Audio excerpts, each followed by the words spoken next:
जय हिंद दोस्तों। जैसा कि आप सब जानते हैं यूपी पुलिस कांस्टेबल 60,244 वैकेंसियां निकल चुकी हैं, जिसके बारे में आपको जानना जरूरी है। हर एक डिटेल आपको जानना जरूरी है फार्म को फिलअप करने से पहले। तो आज के इस वीडियो में मैं आपको इस वीडियो में कंप्लीट जानकारी देने वाला हूं कि जैसे कि आपको फार्म कैसे फिलअप करना है, फार्म फिलअप करते समय कौन कौन से डॉक्यूमेंट अपलोड करने हैं, कौन से डॉक्यूमेंट नए होने चाहिए एंड कौन से डॉक्यूमेंट आपके पास पुराने होने चाहिए, सभी डिटेल। जैसे कि आपका एज लिमिट क्राइटेरिया क्या है एंड आपके एज लिमिट क्राइटेरिया में क्या चेंज हुआ है, मेल के लिए क्या चेंज हुआ है, फीमेल के लिए क्या चेंज हुआ है, किस कैटेगरी के लिए कितनी वैकेंसी है, कौन कौन सा पोस्ट है, सब कुछ जानकारी मैं आपको इस वीडियो में बताने वाला हूं। कितनी आपकी हाइट होनी चाहिए, मेल की हाइट कितनी होनी चाहिए, फीमेल की हाइट कितनी होनी चाहिए एंड जो आपका दौड़ है वो कितने किलोमीटर का होना चाहिए, सब कुछ डिटेल में आपको इस वीडियो में आपको बताने वाला हूं। चलिए वीडियो को स्टार्ट करते हैं। वीडियो को शुरू से लेके अंत तक जरूर देखें ताकि आपको पूरी जानकारी समझ में आ जाए एंड चैनल को जरूर सब्सक्राइब कर लीजिए, बेल आइकन को जरूर दबा लीजिए, क्योंकि इसके आगे वाला वीडियो जो मैं अपलोड करूंगा वो होगा कि आप इस फार्म को खुद कैसे भर सकते हैं। कहीं पर भी आपको जाने की आवश्यकता नहीं पड़ेगी, इसलिए बेल आइकन को जरूर दबा लीजिए और सब्सक्राइब कर लीजिए ताकि नोटिफिकेशन आपको सबसे पहले पहुंचे एंड आप फार्म सबसे पहले भरें। क्योंकि आज डेट है 27/12/2023। मैं आपको ये वीडियो जानकारी के लिए बना रहा हूँ। इसके बाद का जो वीडियो होगा वो होगा आप फार्म कैसे फिलअप करेंगे। तो चलिए सबसे पहले हम इसके जो यूपी पुलिस कांस्टेबल का ऑफिशियल वेबसाइट है वहाँ पर आ चुके हैं एंड यहाँ पर नोटिस बोर्ड करके यहाँ पर एक ऑप्शन है जो आपका नोटिस होगा, इसमें वो डाउनलोड मैंने कर लिया है। मैं दिखा देता हूँ यहाँ से। जैसे कि मैंने ये डाउनलोड कर लिया है। डाउनलोड करने के बाद में जैसे कि ये है, अब इसके बाद में मैं आपको कंप्लीट जानकारी शुरू से लेके यहाँ तक बताता हूँ। चलिए स्टार्ट। तो ये जो वैकेंसी निकली हुई है ये आपको 23 दिसंबर 2023 को अनाउंस किया गया। ये वैकेंसी आपको 23 दिसंबर 2023 को ये वैकेंसी अनाउंस किया गया। इसके बाद में आते हैं कि कितनी वैकेंसी है, उसके लिए आपको मैं बता देता हूँ। आपकी सैलरी कितनी होने वाली है, 21,700 स्टार्टिंग सैलरी है। इसके बाद में तो आप जानते ही है सैलरी तो आपको बढ़ने ही वाला है। इसके बाद में आता है आपका श्रेणी अनरक्षित का मतलब है कि जनरल के लिए। तो जनरल के लिए 24,102 वैकेंसी है एंड ई जनरल में जो EWS कैटेगरी के लोग होंगे उनके लिए आपका 6,024 वैकेंसियां निकाली गई हैं। इसके बाद में अन्य पिछड़े वर्ग यानी कि आपको ओबीसी की बात करते हैं तो 16,264 वैकेंसी ओबीसी के लिए है एंड इसके बाद में अनुसूचित जाति के लिए यानी कि एससी के लिए 12,650 एंड अनुसूचित जनजाति यानी कि एसटी के लिए 1,204 वैकेंसी है। टोटल वैकेंसी की अगर बात करते हैं तो 60,244 टोटल वैकेंसी आपका निकले हैं। इस फार्म को भरने के लिए आपको पुरुष एंड यानी कि मेल एंड फीमेल दोनों भर सकते हैं। उसके लिए क्या क्या क्राइटेरिया चलिए मैं बताता हूँ। ये फार्म आपको 27/12/2023 से स्टार्ट होगा। 16/1/2024 जो होगा वो उसका क्या होगा, लास्ट डेट होगा एंड इसके बाद में अगर बात करते हैं तो 18/1/2024 भी लास्ट आपका डेट है। अगर शुल्क का लास्ट डेट यानी कि आपको फीस 400 रुपये जो रखे गए हैं उसको जमा करने का 18 तारीख लास्ट डेट है।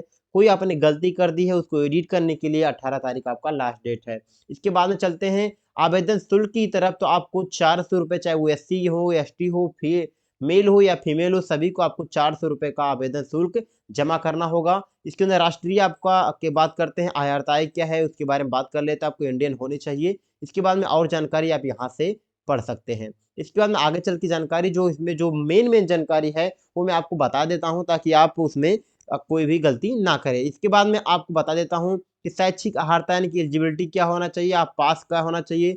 तो आपको हाई स्कूल और इंटर पास होना चाहिए। आपको गवर्नमेंट कॉलेज हो या आप गवर्नमेंट स्कूल हो या आपका सरकार से मान्यता प्राप्त कॉलेज है, दोनों में से आपको कोई भी हो सकता है। तो हाई स्कूल एंड इंटर आपको पास होना जरूरी है। आपके पास हाई स्कूल एंड इंटर का मार्कशीट होना चाहिए। अगर आपके पास मार्कशीट नहीं है तो आप इस फार्म को नहीं फिलअप कर सकते। तो आपके पास फार्म का मार्क यानी कि आपके पास मार्कशीट होना चाहिए। इसके बाद में बात करते हैं तो आपको अधिमानी अहर्ता है। इसका मतलब जो आपका क्या है, आपको छूट एक तरीके से कह सकते हैं, आपको प्रेफरेंस दिया गया है। वो क्या चीजें हैं मैं आपको बता देता हूँ। अगर आपके पास ओ लेवल सर्टिफिकेट है, जैसे कि आप जानते हैं ट्रिपल सी, तो ट्रिपल सी की तरह ही एक ओ लेवल सर्टिफिकेट एग्जाम होता है। अगर उसका आपके पास सर्टिफिकेट है तो आपको प्रेफरेंस यहाँ पर दिया जाएगा। अगर आपने न्यूनतम 2 वर्ष की अवधि तक सेवा की है किसमें, प्रदेशीय सेना में। अगर आपने स्टेट यानी कि सेना में स्टेट से आर्मी में अगर आपने काम किया है 2 साल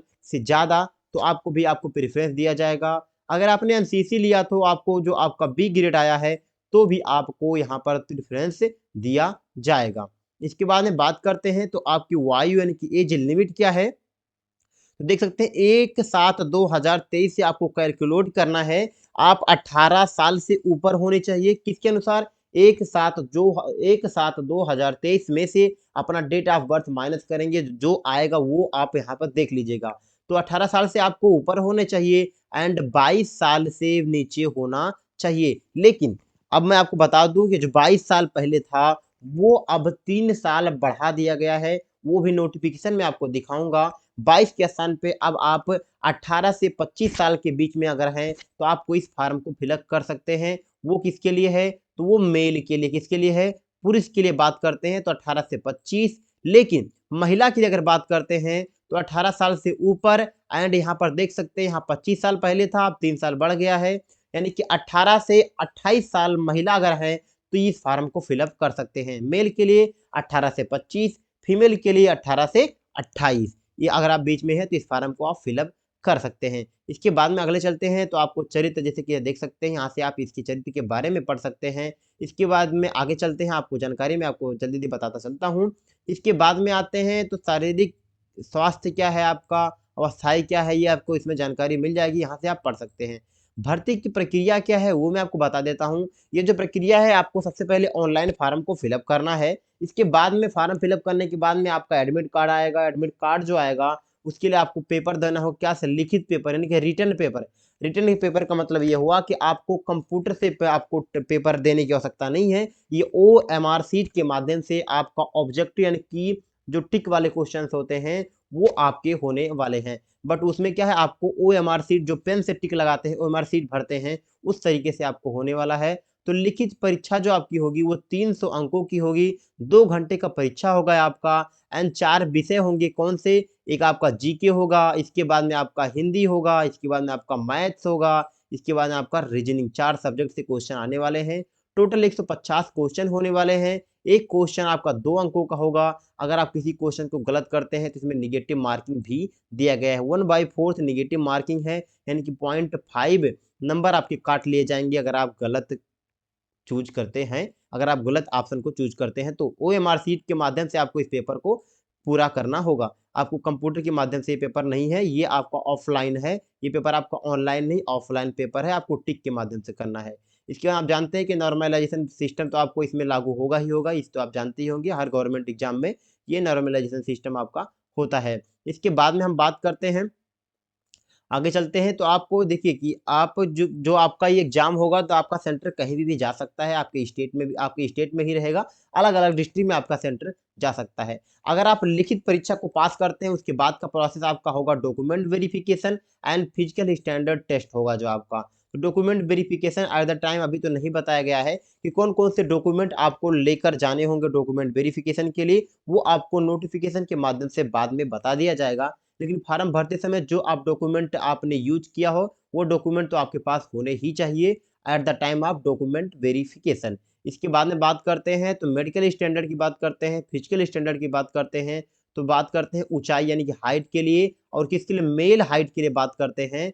तो अगर आप जनरल के हैं, ओबीसी के हैं एंड एससी के हैं, तो आपका 168 सेंटीमीटर आपका हाइट होना चाहिए। कितना होना चाहिए? 168। अगर आप अनुसूचित जाति के हैं यानी कि एसटी के हैं तो आपका 160 है मेल के लिए यानी कि जनरल ओबीसी एंड एससी के लिए 168 सेंटीमीटर हाइट होना चाहिए एंड एसटी के लिए 160 सेंटीमीटर मेल का हाइट होना चाहिए। अगर सीना की बात करते हैं तो 79 सेंटीमीटर आपका सीना फूलना चाहिए, आपका 79 सेंटीमीटर आपका सीना होना चाहिए एंड अब जब आप सीने को फुलाते हैं तो 5 सेंटीमीटर आपका सीना न्यूनतम फूलना चाहिए, उससे ज़्यादा भी फूले तो ठीक है। तो 84 सेंटीमीटर फूलकर हो जाना चाहिए यानी 5 सेंटीमीटर आप इसमें जोड़ दीजिए।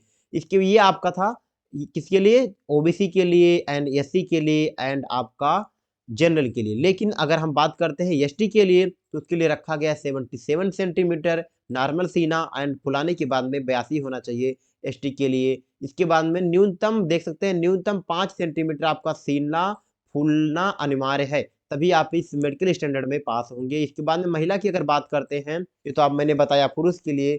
महिला के लिए जो रखा गया है, जनरल ओबीसी एंड एससी के लिए 152 सेंटीमीटर आपका हाइट होना चाहिए। अगर आप एसटी महिला हैं, आप उसके लिए 147 सेंटीमीटर आपका हाइट होना चाहिए। आप महिला के लिए अगर बात करते हैं तो 40 किलोग्राम का आपका वजन होना चाहिए, यानी आपका वेट जो होना चाहिए न्यूनतम 40 ग्राम होना चाहिए, उससे ज़्यादा भी हो सकता है। इसके बाद में अगर बात करते हैं तो आपका शारीरिक फिजिकल एफिशिएंसी की बात करते हैं, टेस्ट की बात करते हैं, जैसे हम दौड़ लगाने हैं तो 4.8 किलोमीटर आपको 25 मिनट के अंदर, ये मेल के लिए है। मेल के लिए कितना, 25 मिनट के अंदर 4.8 किलोमीटर आपको दौड़ लगाने हैं। अगर महिला की बात करते हैं तो महिला के लिए 2.4 किलोमीटर होने चाहिए, 14 मिनट के अंदर आपको महिला के लिए दिया गया है।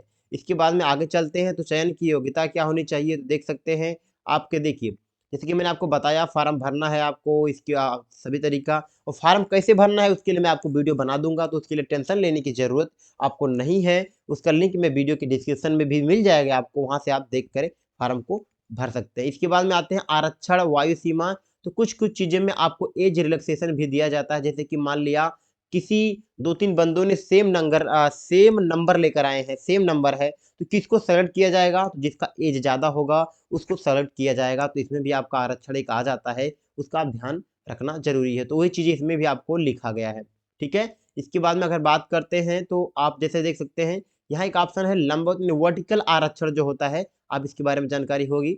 तो यहाँ पर अनुसूचित जाति के लिए कितना है परसेंट, 21% आपको मिलेगा, है ना। इसके बाद में यहाँ इसके लिए 2%, इसके बाद 27%, 10%, ये आपका वर्टिकल आरक्षण की बात हो रही है।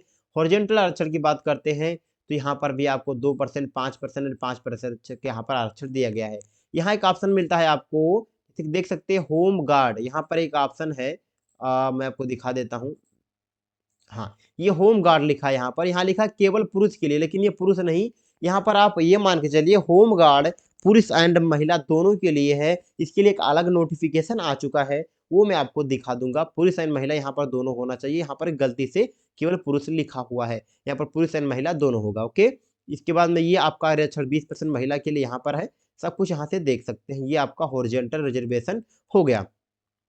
आगे बात करते हैं, अगर आप स्वतंत्रता सेनानी के फैमिली से बिलोंग करते हैं तो आपको यहाँ पर आपको क्या दिया जाएगा, आपको प्रेफरेंस दिया जाएगा एंड आपको यहाँ पर डिस्काउंट यानी कि आपको छूट दिया जाएगा। जो गोली से घायल हुए हैं उनके लिए क्या है, सब कुछ चीजें यहाँ से आप अच्छे से पढ़ सकते हैं। भूतपूर्व सैनिक यानी कि आपके पिताजी, आपके कोई भी भूतपूर्व सैनिक हो या आप खुद कहीं पर काम कर चुके हैं तो उसके लिए भी आपको यहाँ से आरक्षण दिया जाएगा। इसके बारे में भी आपको यहाँ से जानकारी पढ़ सकते हैं। इसके बारे में बहुत ज्यादा बताना नहीं चाहता हूँ, आप खुद पढ़ सकते हैं। इसके बाद में आगे चलते हैं, जैसे ही मैं आप बताता हूँ आपको शुरू से लेके ऑनलाइन आवेदन करने की प्रक्रिया। आपको ये आपका ऑफिशियल वेबसाइट है, इस पे आपको जाना है, ऑल नोटिफिकेशन आपको यहाँ से मिल जाएगा। फॉर्म फिलअप करना तो मैं आपको खुद बताने वाला हूँ, तो आप चैनल को सब्सक्राइब कर लीजिए, बेल आइकन को दबा लीजिए एंड इसके ताकि आपके पास नोटिफिकेशन जाए एंड आपको समझ में आ जाए कैसे फॉर्म को फिलअप करना है। पेमेंट करने के लिए आपको ऑनलाइन पेमेंट करना होगा, जिसमें डेबिट कार्ड, क्रेडिट कार्ड या यूपीआई की मदद से आप पेमेंट कर सकते हैं। हेल्पलाइन नंबर भी बनाया गया है, कोई भी दिक्कत हो आप इस पे कॉल कर सकते हैं, ठीक है। 18/1/2024 के अंदर ही आपको करना है, बाद में नहीं करना है, बाद में इसका कोई आंसर नहीं दिया जाएगा। इसके अंदर ऑनलाइन भुगतान का, इसके बारे में आपको यहाँ से देख सकते हैं, सब चीज़ें यहाँ पर लिखा दिया है। एंड एक चीज़ इसमें आपको मैं बता दूं, इसमें साफ साफ एक चीज़ मेंशन किया गया है कि जो डॉक्यूमेंट आपका डिजिटल लॉकर के बारे में आप सब जानते होंगे। अगर नहीं जानते हैं तो मैंने ऑलरेडी वीडियो बना दिया है, लिंक डिस्क्रिप्शन में दे दूंगा, वहां से देख लीजिएगा। डिजिटल लॉकर एक ऐसा माध्यम है गवर्नमेंट लॉन्च किया है, उसमें आपके सारे डॉक्यूमेंट वहां आप अपना अपलोड कर सकते हैं या डाउनलोड कर सकते हैं, जैसे हाई स्कूल का मार्कशीट, इंटर का मार्कशीट, किसी भी स्कूल का मार्कशीट हो, किसी की कॉलेज का मार्कशीट हो, अपना आय जात निवास, पैन कार्ड, आधार कार्ड, सब कुछ आप डिजिटल लॉकर की मदद से यहाँ से डाउनलोड कर सकते हैं। तो इसमें यही दिया गया है कि अगर जो डॉक्यूमेंट आप लोड कर रहे हैं, आप अगर आपके डिजिटल लॉकर पे वो डॉक्यूमेंट उपलब्ध है तो आप डिजिटल लॉकर का लिंक के माध्यम से आप वहाँ डॉक्यूमेंट अपलोड कर सकते हैं। अगर नहीं लिंक है तो आप अपना खुद का स्कैन किया गया डॉक्यूमेंट को अपलोड करेंगे, ठीक है। इसी तरीके से आप फोटोग्राफ एंड आप हस्ताक्षर की बात करते हैं, सिग्नेचर एंड फोटो की बात करते हैं, तो आपका जो फोटो एंड आपका सिग्नेचर होना चाहिए वो 20 केबी से लेके 50 केबी के बीच में होना चाहिए, तभी आप उसको अपलोड कर सकते हैं। क्या फोटो एंड सिग्नेचर के लिए 5 केबी से लेके 20 केबी के बीच में होना चाहिए। अब ये सबसे बड़ी दुविधा हो जाती है कि मैं किसी भी फ़ोटो को 15 से 20 से 50 केबी में कैसे करूँ, 5 से 20 केबी में कैसे करूँ, उसके लिए टेंशन लेने वाली बात नहीं है। लिंक डिस्क्रिप्शन में मैंने दे दिया है, कैसे आप किसी भी फ़ोटो को जो चाहे वो इमेज केबी में आप कर सकते हैं, वो मैंने लिंक डिस्क्रिप्शन में दे दिया है, उसको आप देख के किसी भी फ़ोटो को आप चेंज कर सकते हैं, उसका साइज़ भी चेंज कर सकते हैं। इसके बाद में बात करते हैं तो आपको जो फ़ोटो एंड सिग्नेचर होना चाहिए वो जेपीजी फॉर्मेट में होना चाहिए। किसी भी फ़ोटो को आप जेपीजी फॉर्मेट में कैसे चेंज कर सकते हैं वो भी मैंने डिस्क्रिप्शन में लिंक दे दिया है अलग वीडियो का, वो भी वहाँ से आप देख सकते हैं। इसके बाद में अगले में आपको बताता हूँ, जो है आपका जैसे कि आप अगर मैं बोर्ड का सिलेबस की बात करते हैं, तो सिलेबस यहाँ से आप देख सकते हैं लिखित का पाठ्यक्रम क्या है? क्या है जनरल नॉलेज में ये चीज़ें आपके यहाँ से पूछा जाएगा। इसके बाद में हिंदी जो आपका यहाँ से पूछा जाएगा क्या-क्या हिंदी में है। इसी तरीके से आपका मैथमेटिक्स यानी कि न्यूमेरिकल एंड मेंटल एबिलिटी जो होती है, यहाँ से आपका है यानी कि यहाँ से आप पूछा जाएगा। ये जैसे रीजनिंग बोलते हैं, है ना? ठीक है, तो रीजनिंग इसके बाद मैथ की बात करते हैं तो मैथ में यहाँ से आपको पूछा जाएगा। ये चीज़ें आप यहाँ से देख सकते हैं। आप सिलेबस के अकॉर्डिंग ही आप पढ़ाई लगातार किए होंगे एंड यहाँ से आप ज़रूर एक बार सिलेबस को ध्यान में मद्देनज़र रखते हुए एक बार ज़रूर अपने सभी चीज़ को आपको रिवाइज़ कर लेना है। इसके बाद फ़ॉर्म को फ़िल अप करने के बाद में आप आगे बढ़ना है। इसके बाद में यहाँ बात करते हैं तो यहाँ पर एक प्रारूप दिया गया है। जैसे कि अगर आप उत्तर प्रदेश के अनुसूचित जाति से हैं या अनुसूचित जनजाति के लिए हैं, तो आपके लिए ये फ़ॉर्म आपको फ़िल अप करना है एंड यहाँ जिलाधिकारी, जिला मजिस्ट्रेट या सिटी मजिस्ट्रेट या परगना मजिस्ट्रेट किसी से आपको यहाँ मुहर एंड सिग्नेचर यहाँ पर कराना ज़रूरी होगा। इसी तरीके से अगर आप अन्य पिछड़े जाति के हैं तो आपको ये फ़ॉर्म फ़िल अप करके यहाँ पर साइन कराना होगा आपको। ये भी वैसे भी आपके पास अगर आप यूपी के हैं तो आपके पास कास्ट कास्ट सर्टिफ़िकेट तो होगा ही स्टेट का, तो वो भी आप लगा सकते हैं एंड अगर नहीं है तो इसके माध्यम से भी आप कर सकते हैं। इसी तरीके से ये आर्थिक रूप से कमज़ोर के लिए ये दिया गया है, अगर ये फ़ॉर्म आर्थिक रूप से कमज़ोर हैं, आपको छूट दिया जाएगा, इसके लिए यहाँ पर दिया गया है। इसी तरीके से सैनिक के लिए दिया गया, सभी चीज़ें आप यहाँ से प्रारूप सब देख सकते हैं। डाउनलोड करके आप यहाँ फ़ॉर्म फ़िल अप करेंगे एंड अपने जिला मजिस्ट्रेट जो यहाँ नाम मेंशन किया गया है, उनसे आप सिग्नेचर करा सकते हैं, मुहर लगवा सकते हैं। तो आपको ये जानकारी कैसी लगी? अगर और कोई जानकारी अगर आप चाहते हैं तो मुझे बताइए। अब मैं आपको एक चीज़ बता जो चीज़ें चेंज हुआ है वो मैं आपको बताने का ट्राई करता हूँ। जैसे देख सकते हैं ये जो चेंज हुआ है, पहली बात 3 वर्ष का छूट जैसे मैंने आपको बताया था कि मेल के लिए 18 से 25 होना चाहिए एंड मेल के लिए 18 से 25 होना चाहिए एंड फीमेल के लिए 18 से 28 होना चाहिए। वो जो है वो मैंने यहाँ से बताया। यहाँ पर ये आपका 26/12/2023 को नया जो आपका नोटिस आया है, उसमें 3 वर्ष बढ़ा दिया गया है, तो 18 से 25 एंड 18 से 28 हो चुका है, ठीक है? तो ये आपका नोटिस था। दूसरा नोटिस मैं आपको दिखा देता हूँ, तीसरा नोटिस जो था, वो था आपका जैसे कि यहाँ पर जहाँ मैंने बताया था 5.7 में अगर जाएँगे यानी कि हॉरिज़ॉन्टल आरक्षण में जाएँगे, तो वहाँ पर एक ऑप्शन था, जहाँ पर केवल पुरुष लिखाया गया था, वो पुरुष के स्थान पे होम गार्ड वाले ऑप्शन में पुरुष एंड महिला दोनों होना चाहिए, ऐसा यहाँ पर एक नोटिस निकाला गया है। सिलेबस देख सकते हैं, ये सिलेबस है। तो सिलेबस जो है वो मैं इस वीडियो की डिस्क्रिप्शन में दे दिया है, वहाँ से आप डाउनलोड कर सकते हैं। अगर आपको ये वीडियो पसंद आया है तो वीडियो को लाइक कीजिए, चैनल को सब्सक्राइब कर लीजिए। अगर कोई भी दिक्कत आ रही है, कोई भी आपको प्रॉब्लम है, तो कमेंट में ज़रूर हमें बताएँ, मैं आपको कमेंट के माध्यम से ही आपको बता दूँगा या उस पे अलग एक वीडियो बना दूँगा। इसके बाद में अगला वीडियो होगा कि आप इस फॉर्म को कैसे फिल अप करेंगे, तो वो आप बिल्कुल टेंशन मत लीजिए, मैं आपको पूरा स्टेप बाय स्टेप अगले वीडियो में बताने वाला हूँ। चलिए मिलते हैं अन्य वीडियो में।